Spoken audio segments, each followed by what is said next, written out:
Okay, so whoops, back to our project. Now we have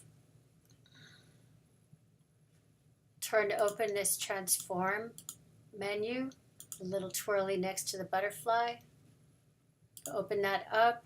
We've opened up the transform menu, and we've identified position by selecting this object, this butterfly in this case, and when next to the position, you can see there's numbers. You can change the position of the object, any object on the screen, by manipulating these numbers. You can have your mouse right on top of the numbers and move the object that way. So you can see there's the x-axis and the y-axis. And you can also move the object around on the composition window, and you can see those numbers change. So go ahead and look at all of these different attributes before you make any changes.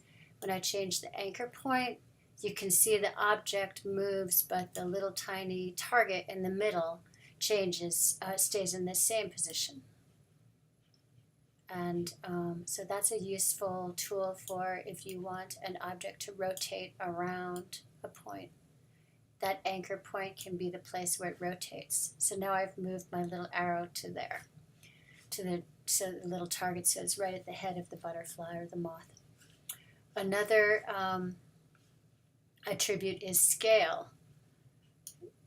There's two numbers there. They were both 100. That was the default, of course, 100. And in front of them was a little lock that would keep the scale and the aspect ratio of the object the same. You can adjust the size by manipulating the numbers here, or you can adjust the size by clicking on the object and dragging it out.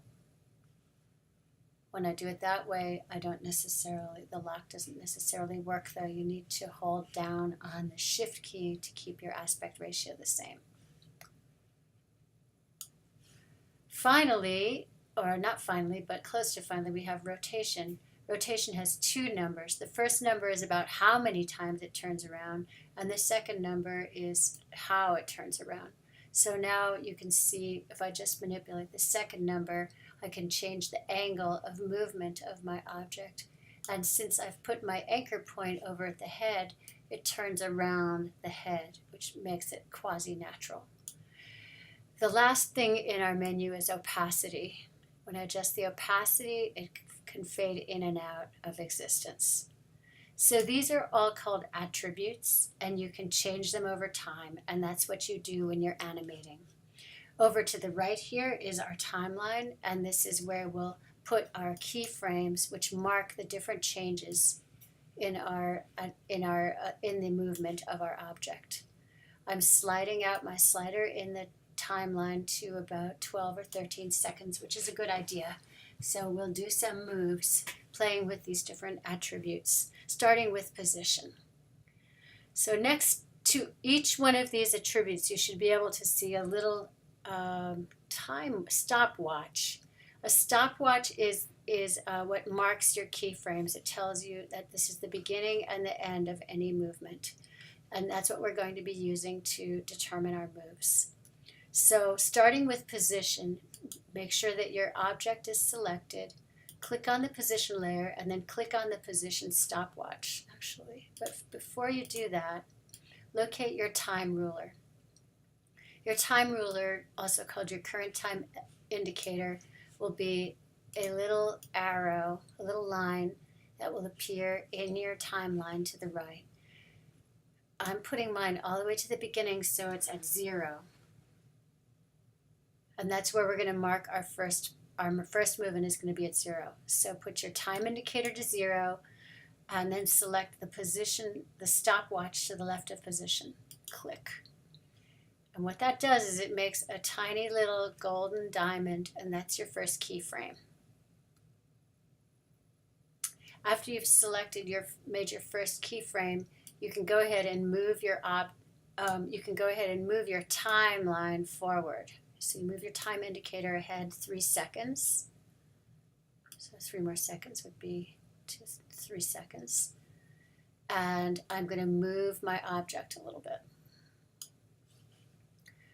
And you can see what happened is we have a whole new keyframe.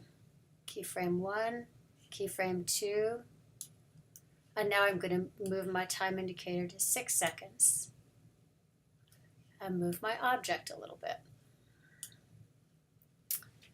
And I'm going to come back and move my time indicator to 9 seconds and move my object.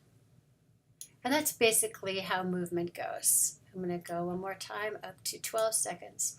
I'm going to move my object all the way off frame because that is kind of a natural way things move. So now say you want to review your movements. You can go to the left on that same position line, and first of all you can see we've made 1, 2, 3, 4, 5 keyframes.